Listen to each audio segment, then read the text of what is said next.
The Ever Given, the mammoth container ship that famously blocked the Suez Canal, captivated the world's attention in March 2021 as the ship's grounding brought one of the world's most vital waterways to a standstill. The Suez Canal, a 120-mile-long artificial waterway cutting through the Isthmus of Suez in Egypt, stands as one of humanity's most remarkable engineering achievements. Conceived and realized in the 19th century, it's since become a lifeline of global trade, dramatically altering the landscape of maritime transportation. Prior to its construction, vessels had to navigate the treacherous and lengthy route around the southern tip of Africa, the Cape of Good Hope, to travel between Europe and Asia. The canal's opening in 1869 heralded a new era of efficiency, allowing ships to bypass this arduous journey and significantly reducing voyage times. In modern times, the Suez Canal remains a vital conduit for international commerce. It serves as a critical shortcut for approximately 12% of the world's total trade volume, enabling goods to flow between Europe, the Middle East, and Asia with unprecedented speed and efficiency. The canal's strategic importance cannot be overstated, as it not only saves time, but also reduces fuel consumption and carbon emissions, aligning with global efforts to promote sustainable shipping practices. Integral to the story of Ever Given and the Suez Canal is the role of container ships, the workhorses of modern global trade. Containerization revolutionized the logistics industry, making it possible to efficiently transport vast quantities of goods across oceans. Standardized containers could be seamlessly transferred between ships, trucks, and trains, streamlining the supply chain. These colossal vessels, often spanning hundreds of meters in length, are capable of carrying thousands of containers and have reshaped the dynamics of international commerce. Containerization not only reduced labor costs, but also dramatically increased the scale of global trade, making it possible for companies to source materials and distribute products worldwide. Container ships like Ever Given represent the embodiment of this paradigm shift, built to maximize efficiency and capacity. Ever Given was built in the bustling shipyards of South Korea. It was constructed by the Korean company Samsung Heavy Industries and delivered to the Japanese shipping company Shoei Kisen-kaisha in 2018. Commissioned to operate under the Evergreen Marine Corporation's flag, Ever Given was part of a new breed of mega container ships designed to maximize cargo capacity and operational efficiency. The vessel boasted an impressive length of approximately 400 meters and a width of 59 meters. Its immense size made it one of the largest container ships in the world when it was launched. Ever Given was equipped with cutting-edge technology, including advanced navigation and communication systems, ensuring safe and efficient operation during its journeys across the world's oceans. The vessel was a marvel of maritime engineering. It had a total container capacity of over 20,000 20-foot equivalent units, showcasing the industry's relentless pursuit of scale economies. The ship's design incorporated modern safety features such as double hull construction, electronic navigation aids, and state-of-the-art ballast systems for stability. Despite its immense size, Ever Given was powered by a highly efficient and environmentally friendly engine, complying with international emission standards. Its massive scale allowed it to carry a wide variety of cargo, from consumer goods and electronics to industrial machinery and vehicles. The ship's dimensions, combined with its advanced infrastructure, made it an emblem of the container shipping industry's evolution. Before its ill-fated grounding, Ever Given had a busy schedule, plying the world's oceans as part of the global logistics network. It made regular voyages between ports in Asia, Europe, and the Middle East, facilitating the movement of goods essential to modern life. Ever Given's journey leading up to the Suez incident was uneventful, as it adhered to rigorous safety and navigation protocols. The ship's routine operations reflected the seamless integration of these massive vessels into global supply chain, where precision timing and efficient handling of cargo were paramount. However, all of this was about to change dramatically. In the quiet hours of Tuesday, March 23, 2021, at 12:12 a.m. Egyptian local time, the Ever Given silently entered Suez port under the cloak of darkness to join the queue of vessels already waiting at the Suez Canal's southern entrance. It was just another addition to the aquatic waiting room, biding its time before embarking on the canal's half-day journey to the Mediterranean Sea. For the next 5 hours and 37 minutes, the Ever Given floated aimlessly, tracing an erratic pattern across the water's surface. It signaled the official commencement of the Ever Given's voyage through the Suez Canal, a journey that would go down in history. Yet the elements were conspiring against the massive ship. Days prior, the Egyptian Meteorological Authority, EMA, had issued ominous warnings. The Khamasine winds, those infamous gusts laden with hot, dry and sandy air, were sweeping relentlessly across the region, causing dramatic temperature spikes and severely limiting visibility.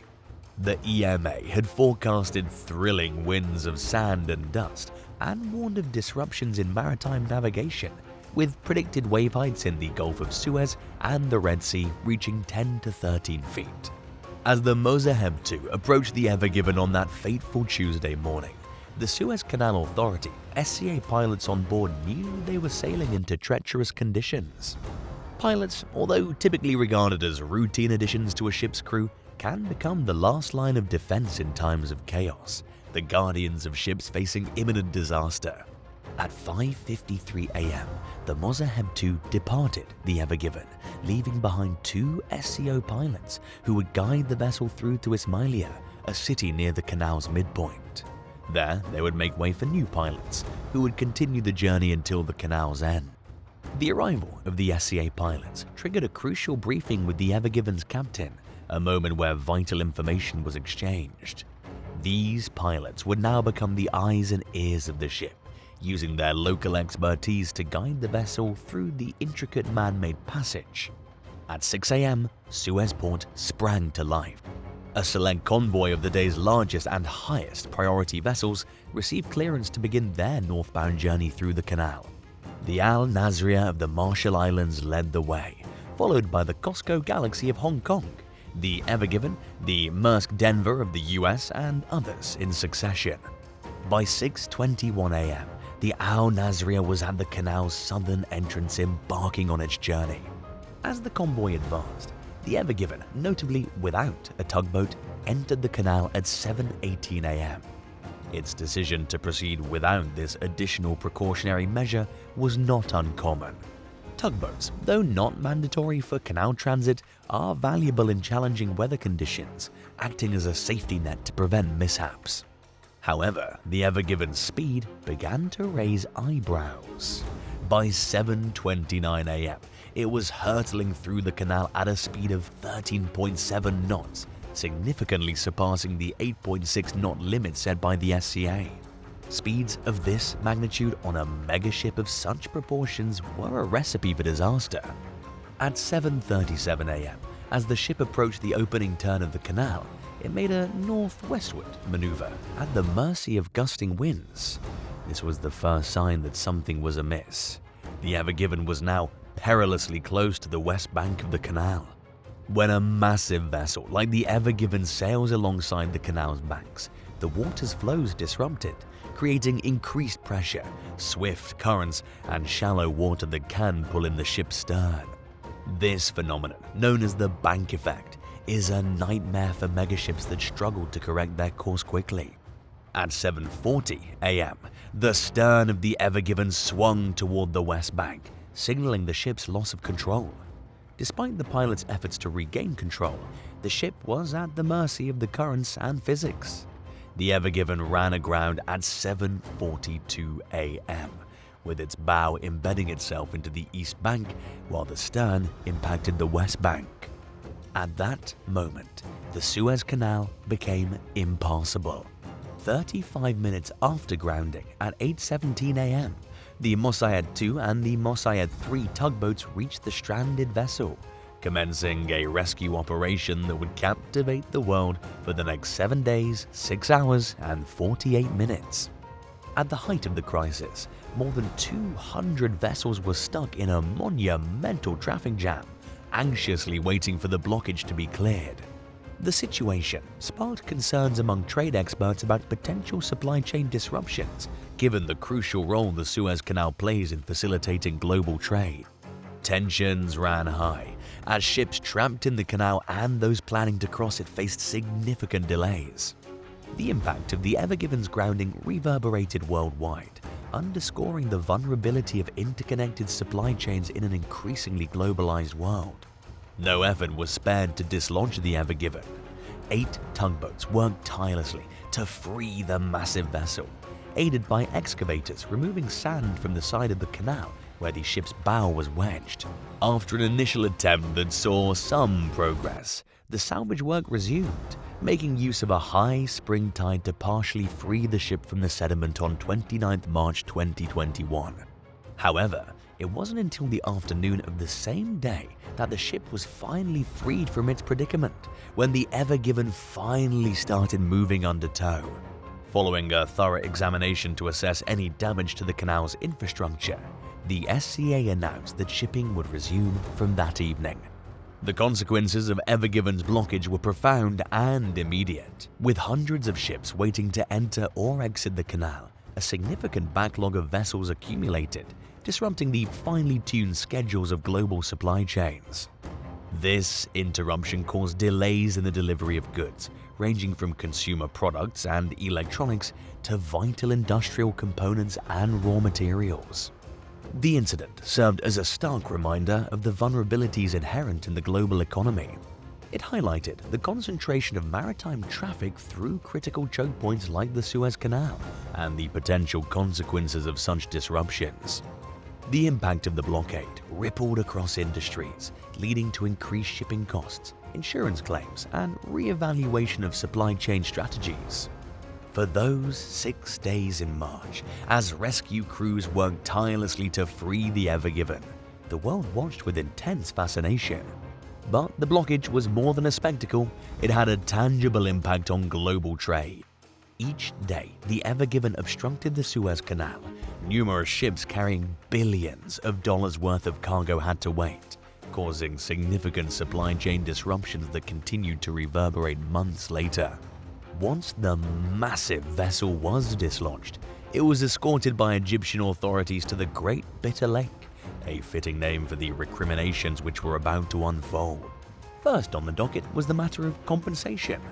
Egyptian authorities and the Ever Given's insurer had to agree on the financial responsibility for the rescue operation. This wasn't a small matter, as the operation had involved extensive efforts and incurred substantial costs. Negotiations were not swift, and while they unfolded, the Ever Given remained anchored in the lake, its future hanging in the balance. This period of maritime purgatory generated considerable buzz, with the world eagerly awaiting news of the Ever Given's fate. Media coverage was rife, with speculations and discussions about the financial implications and the potential fallout for global trade. The ship that had once blocked the world's most critical waterway had now become a symbol of the complexities and uncertainties of international shipping. During this time, the Ever Given's crew was still on board awaiting the outcome of negotiations. While they were no longer trapped in the Suez Canal, their situation remained uncertain, and their future hinged on the resolution of the crucial talks. The crew's morale likely fluctuated as they faced an extended stay far from home and their intended route to Rotterdam. Ultimately, the negotiations bore fruit. An agreement was reached between Egyptian authorities and the Ever Given's insurer, providing compensation for the extensive rescue efforts. Finally, on July 13th, it set sail for Rotterdam, Netherlands, carrying about 20,000 containers, some of which contained perishable goods. However, the state of these goods remained uncertain after being at sea for more than 3 months. When the Ever Given arrived in Rotterdam on July 29th, local staff had to assess the contents of the containers to determine their condition. Due to the uncertainty surrounding the ship's state, it could only unload cargo and could not take on new cargo. The ship's owner declared a contingency situation, requiring customers to pay a fee to retrieve their goods. While non-perishable goods like bicycles and furniture parts were salvageable, perishable items had significantly deteriorated and were auctioned off or discarded. In August, after unloading its cargo, the Ever Given sailed for repairs in China. This journey took it once again through the Suez Canal and the narrow Singapore Strait. The vessel arrived at a dry dock in Qingdao, China in mid-September, where it underwent repairs to address the damage sustained during the Suez Canal blockage. Fortunately, the damage was not catastrophic, and the repairs were focused on a small portion of the ship's surface. Today, the Ever Given has returned to its duties, once again traversing the seas, but the lesson learned from its grounding continued to resonate in the shipping industry. Thanks for watching. Can you imagine being a crew member of the Ever Given? Blockading the Suez Canal is one adventure you'll be telling your grandchildren about for sure. Be sure to share your thoughts in the comments below and don't forget to subscribe. See you soon. Bye.